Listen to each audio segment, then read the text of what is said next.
তো এখন এটা 0 to 100 Gsxr ভার্সেস এই Gpx Demon খেলা হবে।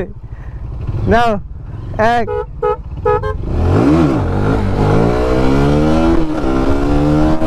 বেশ সালে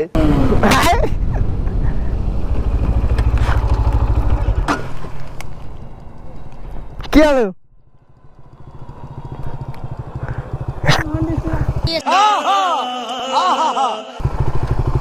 তুই দে নে।